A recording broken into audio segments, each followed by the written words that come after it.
মাটির গন্ধে যার স্বপ্নের ঠিকানা সেই মানুষটির নাম রতন রুদ্রপাল। তেলিয়ামুড়া পশ্চিম হাওয়াইবাড়ি এলাকায় 42 বছর বয়সী এই পরিশ্রমী ব্যক্তি প্রমাণ করে দিয়েছেন তীব্র ইচ্ছাশক্তি আর অক্লান্ত পরিশ্রম থাকলে যে কোনো লক্ষ্য অর্জন করা সম্ভব। পেশায় একজন ফুল চাষী রতন রুদ্রপাল 2012 সাল থেকে টানা 12 বছর ধরে সফলভাবে ফুলের চাষের সঙ্গে যুক্ত রয়েছেন। বর্তমানে 6 কানি জমির উপর বিভিন্ন প্রজাতির ফুল চাষ করে তিনি স্বাবলম্বী হয়েছেন। পরিশ্রম, ধৈর্য এবং সঠিক পরিকল্পনার মাধ্যমে তিনি শুধু আর্থিকভাবে লাভবানই হননি, নিজের পরিবারের দায়িত্ব সফলভাবে পালন করে চলেছেন। দীর্ঘদিন ধরেই ফুল চাষকে কেন্দ্র করেই তার সংসার প্রতিপালন হচ্ছে। তিনি জানান, শুরুটা মোটেও সহজ ছিল না। নানা প্রতিকূলতা ও আর্থিক সীমাবদ্ধতার মধ্য দিয়ে পথ চলতে হয়েছে তাকে।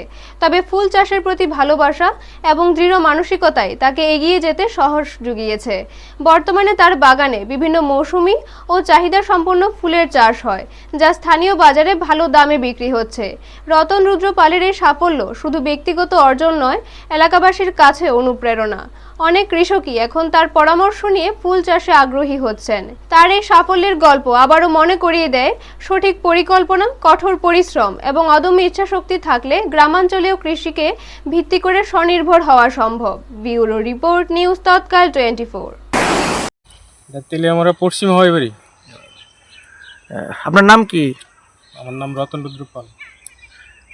কত বছর ধরে আপনার ফুলের চাষ করতেছেন? ফুল চাষে আজকে 12 বছর ধরে, 2012 থেকে আমি ফুল চাষের লোকে যুক্ত। মানে আপনার কি এই ফুল চাষের উপরেই কি আপনার সংসার প্রতিপালন হয়, মানে সংসার মানে চলে নাকি? হ্যাঁ, এটা পেশা হিসেবে আমার এটাই পেশা হিসেবে বেছে নিয়েছেন? ফুল চাষ হিসেবে, হ্যাঁ, কিরকম ফুল চাষ দিয়ে আমার সংসার প্রতিপালন হইতেছে। আচ্ছা, এমনিতে কিরকম মানে আয় হয় এটা দিয়া? কিরকম বিক্রি বা কিরকম আয়?